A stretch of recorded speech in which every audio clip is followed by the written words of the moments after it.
ਯਾਸਰ ਪਰੇਸ਼ਾਨ ਕਿਉਂ ਕੀ ਹੈ ਤੇ ਹੈ ਚੀਮਾ ਸਾਹਿਬ ਤੁਹਾਨੂੰ ਨਹੀਂ ਪਤਾ ਕੀ ਹੋਇਆ ਇੱਕ ਤੇ ਕੰਮ ਕੋਈ ਨਹੀਂ ਤੇ ਦੂਸਰਾ ਹੀ ਕੱਢੀ ਵੱਡੀ ਖਬਰ ਐਡਾ ਵੱਡਾ ਹੈਪਨ ਹੋ ਗਿਆ ਸਾਡੇ ਇਲਾਕੇ 'ਚ ਯਾਰਾ। ਅੱਲਾ ਮਾਫ ਕਰੇ ਕੀ ਹੋਇਆ ਯਾਰਾ ਬੰਦਾ ਕ੍ਰੋਕੋਡਾਈਲ ਬੰਦਾ ਖਾ ਗਿਆ। ਉਹ ਆਹੋ ਆਹੋ ਆਹੋ ਹਾਂ। ਜਨਾਬ ਕ੍ਰੋਕੋਡਾਈਲ ਬੰਦਾ ਖਾ ਗਿਆ ਸਾਡੇ ਹੈਜ਼ੀਵਿਊ ਦੇ ਬਿਲਕੁਲ ਨਾਲ ਇੱਕ ਮਾਟੀ ਪੋਰਟ। ਉੱਥੇ ਇੱਕ ਗੋਰਾ ਹੈ, ਬਹੁਤ ਵੱਡਾ ਬਿਜ਼ਨਸਮੈਨ ਸੀ ਤੇ ਉਹ ਆਖਣ 'ਚ ਇਹ ਆਖਿਆ ਜਾਂਦਾ ਹੈ ਕਿ ਕੁਝ ਜਦੋਂ ਬਾਰਿਸ਼ਾਂ ਦੀ ਵਜ੍ਹਾ ਤੋਂ ਸਲਾਬ ਜਿਹਾ ਮਾੜਾ ਜਿਹਾ ਆਇਆ ਸੀ ਨਾ, ਉਹ ਗੱਡੀ ਚਲਾਉਂਦਿਆਂ ਨਾ ਕਿਤੇ ਉਹਦੇ ਕੋਲ ਜਿਵੇਂ ਰਿਵਰ ਦੇ ਵਿੱਚ ਜਾ ਪਈ, ਥੱਲੇ ਜਾ ਪਿਆ।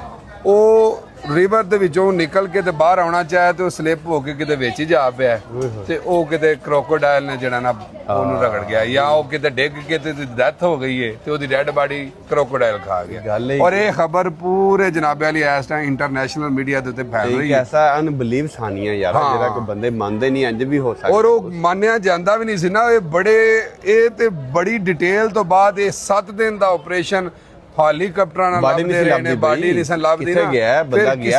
ਫਿਰ ਇੱਕ ਬੰਦੇ ਨੇ ਪੁਆਇੰਟ ਆਊਟ ਕੀਤਾ ਕਿ ਕਿਉਂ ਨਾ ਜਿਹੜਾ ਇਸ ਅਲਜੀਰੀਆ ਦੇ ਵਿੱਚ ਕ੍ਰੋਕੋਡਾਈਲ ਫਿਰਦਾ ਪਿਆ, ਇਹਨੂੰ ਤੁਸੀਂ ਪੇਟ ਚਾਕ ਕੀਤਾ ਜਾਏ ਤੇ ਵੇਖਿਆ ਜਾਏ।